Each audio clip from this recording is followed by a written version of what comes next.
Towards the end of the second unit of applied corporate finance, and this we are going to kind of consider an extension of what we have already discussed around the two or three areas around cost of equity, risk-free rate, and equity risk premium. We do have the entire cost of equity equation available with us.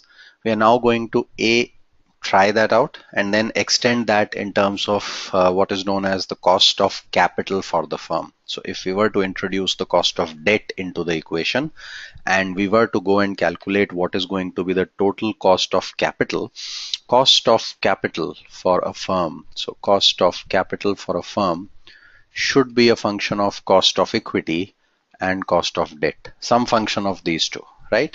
We are going to introduce what function that is going to be and how are we going to look at that, right? Let's kind of go ahead and first understand what do we mean by the hurdle rate. We revisit our discussion around that. We have the relevant components. We can now look at calculating the hurdle rate, which is the cost of equity, right?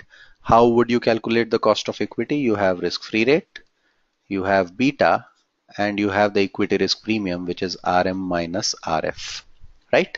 Now we have identified risk-free rate to be 5%. We have identified this number to be about 8%.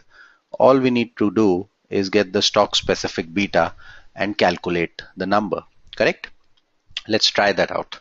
Let's try and calculate it for SBI, Infosys, Tata Steel, NTPC, and HUL from the table above, right? So let's take them one by one.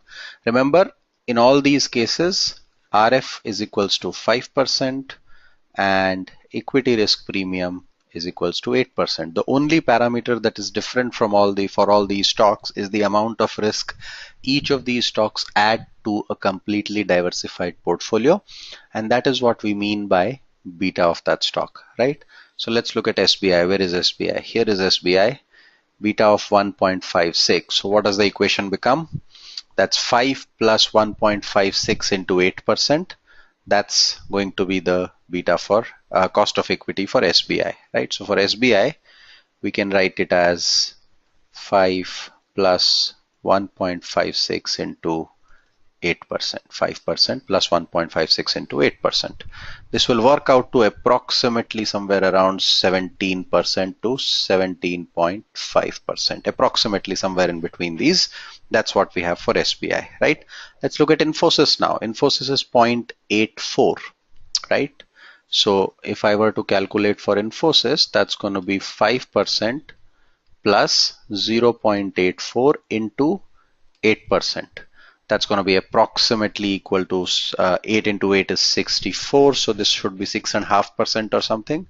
That should work out to 11.5% for Infosys. Tata Steel, where is Tata Steel? That's here. That's 1.73, even bigger.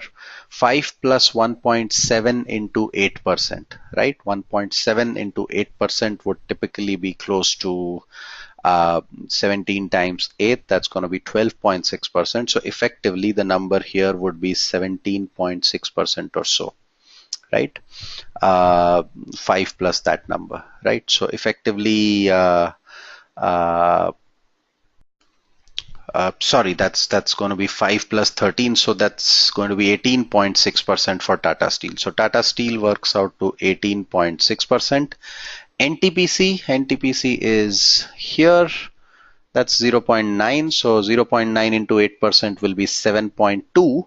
7.2 plus 5 is going to be 12.2%. And HUL would probably have the least beta. That's because it's almost 0.5 here. That's HUL, Hindustan Unilever.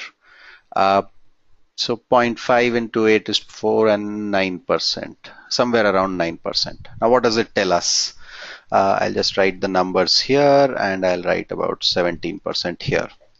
When you are investing in any of these stocks, this cost of equity gives you effectively the rate at which this stock will be able to raise money, or this company will be able to raise money.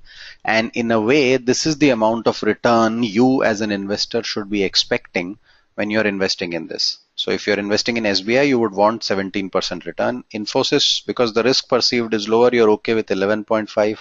Tata Steel risk perceived is higher, you want 18.6%. NTPC 12.2, HUL is considered as the least risky in all these. Why? It's because it's an FMCG stock, no debt, steady demand, consumer demand related stock. So the industry characteristics say that if you get 9.5, 10% return from HUL, you should typically be happy with your returns that come out of HUL.